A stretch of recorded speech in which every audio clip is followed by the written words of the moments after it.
my friends, my family, my enemies, people who are close and people that are far, and people that just have never ever heard of this channel before. My name is Jason, and I am the proud gardener of the Yahoo and the Torah channel. And my only objective with this channel is to parrot the Word of God, parrot it as it sits, and hope that people can decipher through the blindness that we've been led to believe and the deception that we've been led to believe, and people that want to truly be children of the Most High. Those are the people that I am seeking, because there's a lot of us in these end times, and there's a lot of people that will be coming into Torah. And this lesson, before I can get into this, I have to preface this and give you just some credentials on my back life and where I have been, because this is a very important lesson, and it's something I think all of us can get something from. And I believe that we are in the age of deception, beyond deception. We're in the age of a genocidal agenda that is taking over the world. And we have been given clues, and we have been told what we need to do and what we need to look for in the future so that we can be ready. And I do not believe that anything good will come of the future. The only good that will come is when our Messiah comes and levels the playing field. And for those of us who can survive what is coming, it will be a glorious, glorious time. And it will be literally by the sweat of our brow, just right at the edge of probably life or death, that we are saved. But we must not think that we deserve or that we should be saved, because we know that if we keep the laws, statutes, and commands of our Creator and the faith of Yahushua, then we have life after death. And so this life will end. It will end for all of us at some point, and we must choose who we will keep as our master. We must choose who is our God. And if we want our God to be Yahuwah, Yad-Hed Vad-Hed, the God of Abraham, Isaac, and Jacob, then we need to do what he says we should do. And we've been led to believe it's all bondage. And my friends, it is not bondage. It is life. It is freedom. It is a beauty. And you'll hear my dogs bark. Nothing I can do. Much love to dog lovers out there. Guys, I came into computers as a child. And I was around before there was an internet. I was around in the days where we had systems called bulletin board systems, or BBSs, for those who know the lingo and those who know. And it was a world before email. It was a world before any kind of a digital platform came across, and the world of BBSs was all text. We lived our life in text, and then we lived our life in colored ANSI text, and we connected at 300 baud, then 600 baud, 900 baud, then we cranked it up, and we kept rolling up, and we ended up at 115,000 K, and that was where we ended up with modems. But that was where the internet was introduced, and I was one of those kids that would ditch most of school and end up in the computer lab so that I could sit and watch and learn. And I was always fascinated with computers, and not just fascinated. I loved them. It was my passion, and I was an only child. And so my hobbies were not hanging out with people, and we lived out in the middle of a farm. And so the only kind of hobby I ever had was playing with computers and learning how to use the BBSs to expand my world when I was just a youth. And when I graduated high school, I had a job. My first job I had was working we were a subcontractor for the U.S. government for the post service. And my entire job was just to make sure that we had T1 connectivity from Florida, so that this room of about 80 women could sit and scan mail. They would the mail would come over in a digital form on addresses that the computer couldn't read, and then they would type in the address and send it on. And the mail works primary like that. And that was many, many moons ago. So that was my job, and I was just a kid. And during that time, I started up a computer store, and we were one of the very first computer stores in and around the area I was in. And from there, I moved into the internet world and the ISP world, and most of my adult career was building and selling internet service providers. I became fascinated with RF, radio frequency, and wireless, and we set up a wireless ISP in Jackson Hole, Wyoming, and in the Dalles, Oregon, and I had one in Montana, and that was my passion. That was my life. That's what we did for fun, was work and play in the same world that I always lived in.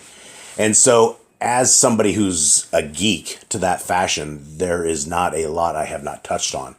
And it's probably about 9 years ago now, is when I ended up quitting my job at Google, which I was bored with the ISP world, and I was getting ready to go do something else. And I was able to interview at Google, and it was several phone screens, and it was 6-person panel interviews in person. And they hired me as one of the 3 people that would build one of Google's very first privately owned data centers. And prior to this point, Google had just jumped into other people's data centers, and they had like little NOCs everywhere and computer clusters everywhere, and nothing was Google infrastructure per se. And so we were the very first, and my job was to basically bring in and orchestrate and get 200,000 computers in one building and 200,000 computers in another building, and bring them online, get the operating system installed, get the parts burned in. And at Google, they used just tremendously cheap parts. Like they would buy the bottom of the barrel RAM, bottom of the barrel drives, bottom of the barrel everything. And we would have to run it through a process of burning it in. And so when I started at Google, they had 15% of about 800,000 computers that were down at all points. So 15%. And as I got into Google and started playing with it and seeing how they operated, they actually would go to each individual computer and try to diagnose it as a human being. And they were trying, at the time when I was there, they were getting ready to scale into the millions, like 2-3 million computers in various data centers. And I'm like, there's no way possible that you're going to be able to repair these kind of computers if a human being has to walk to these computers and physically go plug a console cable in, diagnose what's wrong with it, and make the swap. So I created it was a rogue program that I did, because in a corporate environment, to do the kind of stuff that I was going to do, you had to jump through hoops. You had to get on your knees to the corporate people, and everybody had to, it was a kumbaya moment. And I was always coming from a cowboy background where we just go and do it. So I built a very tiny operating system that would boot off the network. It was like 16 megs, and I could boot an entire system from the network. It didn't have to have an operating system. It didn't have to really even be totally functional, as long as I could do what they call a pixie boot and get that computer to boot into another operating system. I could control it from remote and run the same kind of tools and diagnostics that a human would have to do right there. So I set up the system, and we automated it. We actually automated this entire system, and I codenamed it Ronin.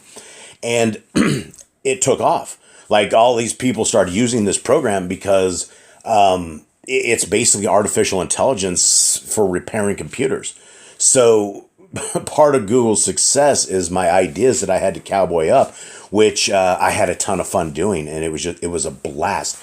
And when you get to play with computers on that kind of level, and until you look at a Google data center and understand what 400,000 computers running sounds like, and being able to manage that kind of network, I say this all because I want to qualify myself for the information that I am going to give you guys. And I believe I have a grasp on things where a lot of people may not, and simply because of the experience I've had. And I've touched it all the way to what you're seeing right here on your screen is stuff that we've been warned about in the Bible. And to people, it just probably looks like, cryptocurrency, communication network, and let me explain a little bit what you're looking at, and then I'm going to show you something, and hopefully we can rock this one out. Take a look at this.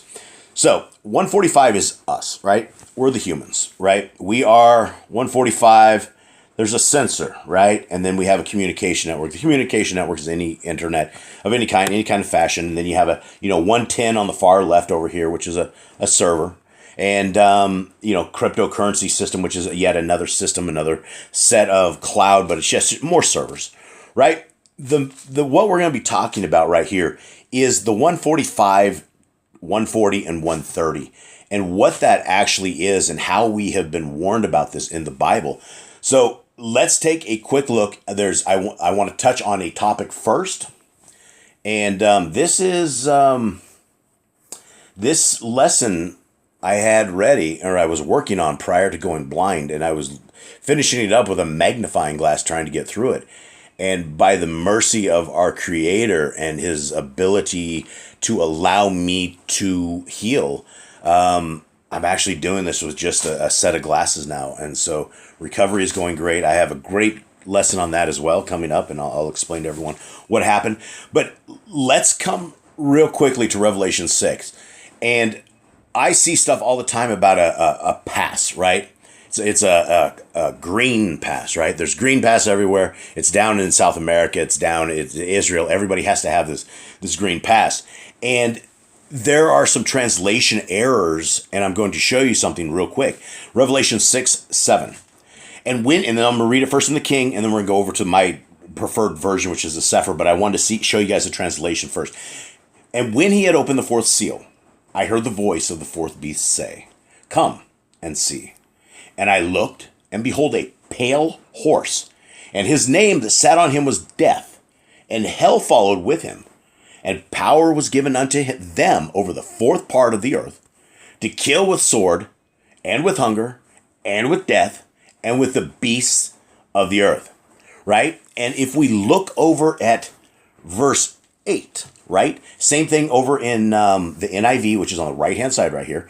And it says it's a pale horse. And so we're looking for a pale horse.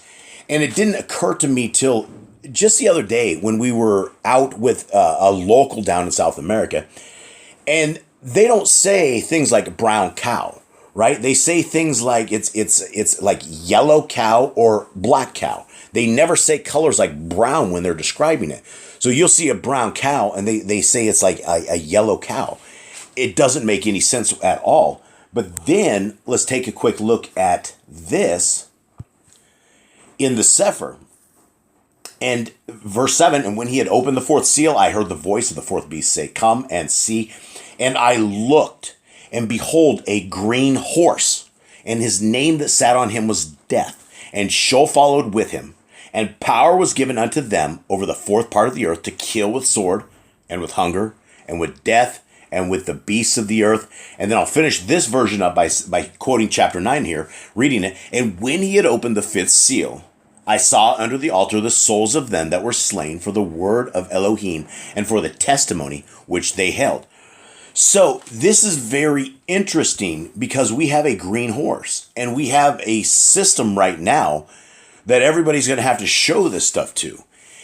I don't know if the green horse is the green pass, but it is something to take note of because this goes along with something we've all heard before. And actually, I'll just read it and go from the Sefer. And this is one of the main points of this entire lesson is right here.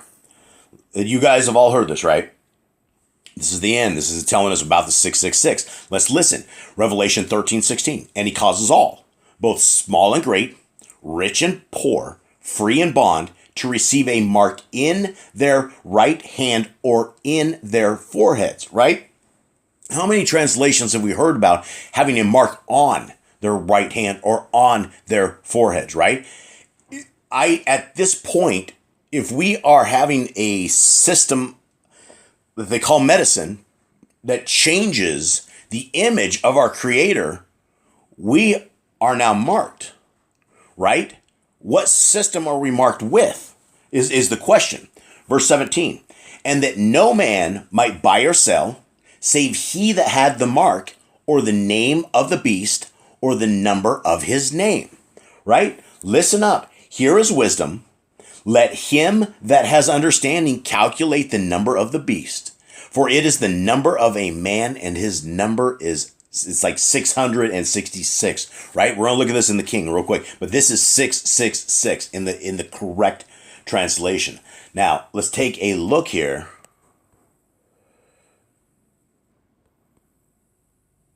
Real quick and see what it says here in the King and the NIV. So the very bottom here is verse 16. And he causes all, both small and great, rich and poor, free and bond, to receive a mark in their right hand or in their foreheads. So that one actually has it. Look at the NIV right over here, and it says a mark on their right hands or on their foreheads. This is how translation can become everything, right? Is it in or is it on?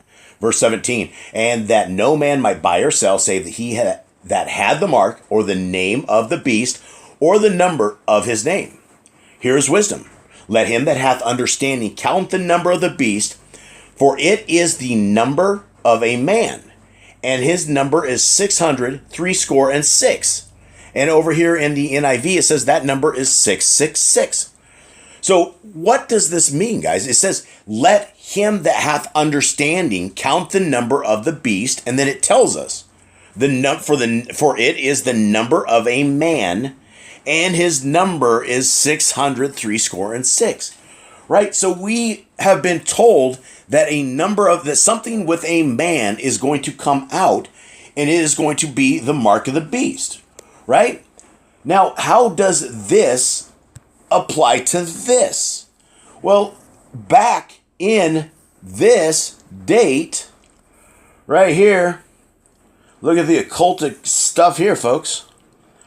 So, in 2020, and I'm sure a lot of you guys have seen this. A lot of you already, you've been through this, and I've been through this before. But there's a lot here, and when we understand the magnitude of the evil that is going down, we're going to understand that we now have what we've been told, the number of a man. What man? Whose man? This is Microsoft right here. This is the man, Bill Gates, right? Look at the publication date, 326, 2 6s, and then right in front of our eyes, 322. This is crazy. This is crazy. What is this? If you're asking what is this is what I believe is the final kingdom. This is what I believe when they merge iron and machine together. What you're looking at, 145, is now a computer system. This system that you're looking at, that they've designed, that they already have a patent for, that they already have working somewhere, right? If you have a patent, it's not just we think we can get it to work. It's that you have gotten it to work and it works, right? What is this? Well, let's read what they say. And this is the lean version, right? This is not to scare people, but when you understand what this really is, it'll scare the heck out of you. Human body activity associated with a task provided to a user may be used in a mining process of a cryptocurrency system. Okay, that doesn't sound so bad, right? It says, but human body activity. Wait, how does it know about human body activity? What are we talking about, right? This is where you got to read in. A server may provide a task to a device. Now, device, guys, device of a user. The device of the user in this is the user. Task, it's in the user. Task to a device of a user which is communicatively coupled to the server. A sensor communicatively coupled to or comprised in the device of the user may sense body activity of the user. Body activity data may be generated based on the sensed body activity of the user. The cryptocurrency system, communicatively coupled to the device of the user, may verify if the body activity data satisfies one or more conditions set by the cryptocurrency system and award cryptocurrency to the user whose body activity data is verified. Wait a sec. So what did that just say? It said that somehow 145 is going to get paid by 150. How does 145 get paid by 150? Well, when you read this and you actually get in the descriptions of this, it becomes a whole nother game. So I'm going to scroll slowly through this because the first of it is just, it's useless, and it just talks about how cryptocurrency works and the blockchain and the system of them getting paid, right? It's all about getting paid. It's all about getting paid. But then, when we read about the summary, this is where you have to understand that a person is already a machine. To get into this system of payment, to get into this system where you are able to be paid for whatever task they want to give you. And guys, the tasks are defined. You're going to see ads in your sleep. And when you get up, you're going to be able to scan your arm and get paid. You're going to want to go out and get a new pair of Nikes because this is the next level of advertising, the next level of enslavement. So summary. Some exemplary embodiments of the present disclosure may use human body activity associated with a task provided to a user as a solution to mining challenges in cryptocurrency systems. For example, a brain wave or body heat emitted from the user when the user performs the task provided by an information or service provider, such as viewing advertisement or using certain internet services, can be used in the mining process. Instead of massive computation work required by some conventional cryptocurrency systems, data generated based on the body activity of the user can be a proof of work, and therefore a user can solve the computationally difficult problem unconsciously.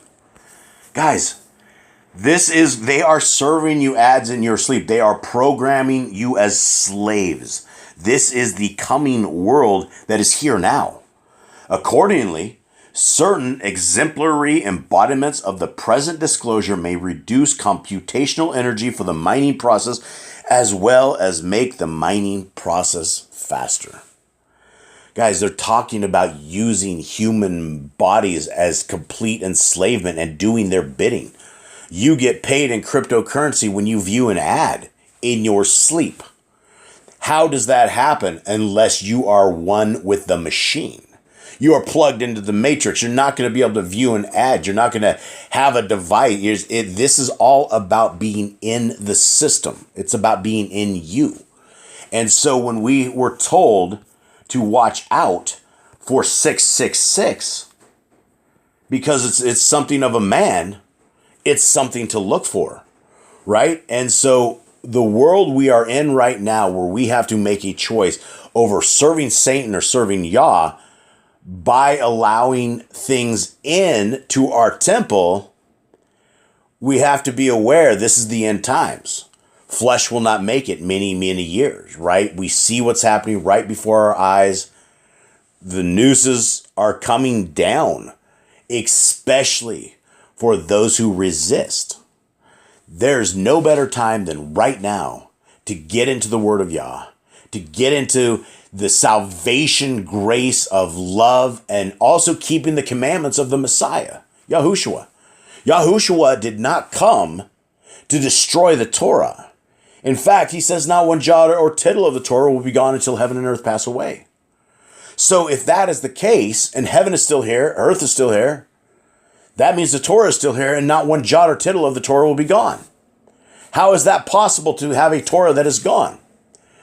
So the test of anybody right out of the gate is, do you have pork in your fridge? Do you have pork in your house? That is the basic and most basic that I have seen, that Christians will basically say, you know what, I'm not going to, it's on the cross. I can eat what I want to eat because the Messiah told us not what goes in a man's mouth that pollutes him, and thus all the dietary laws of Leviticus 11 are gone. And there's no place in the Bible that it says that. There's no place at all. That is a lie that we have been told that we repeat, and somehow we defile ourselves by eating pork and lobster and shellfish and shrimp. Nature's clean systems. We've been tricked. We've been tricked into thinking that the laws of God are not for us, and that we are going to be raptured away before anything ever happens, and that the Antichrist will not be here until we're raptured away. Right? We've been taught lies and deceptions, and if we continue on in these lies and deceptions, when judgment day comes and we are not keeping the law, statutes, and commands of our Creator, we're going to be done. Right? We're going to be done. One last thing. I was going to wrap it up, but you know what? I just thought of this, and this is back to Revelation 6, right here. Right here. And this is the last part that I want to leave you guys with. This and one more. Sorry, I just keep going. Verse 9, right? This is why the people are smoked. And when he had opened the fifth seal, I saw under the altar the souls of them that were slain for the word of Elohim and for the testimony which they held, right? When we're talking about the testimony which they held and the word of Elohim is the laws of God, right? The laws of God. And if we are not keeping the laws of God, then we aren't these people right here, right? These people. Verse 12, Revelation 14:12. Here is the patience of the Kadeshim, right? The saints. Here are they that guard the commandments of Elohim and the faith of Yahushua. Guys, I hope you guys are getting something out of this. I love you guys. I wouldn't be doing this if I didn't love you guys. I wouldn't be doing this if I wasn't commanded to. We are all commanded to teach people the Torah. We are all commanded to teach people what we know. And when we find the truth and come into the truth, we must tell people. And guys, thank you so much for spending your time here. I hope you guys have a wonderful day. I'm out.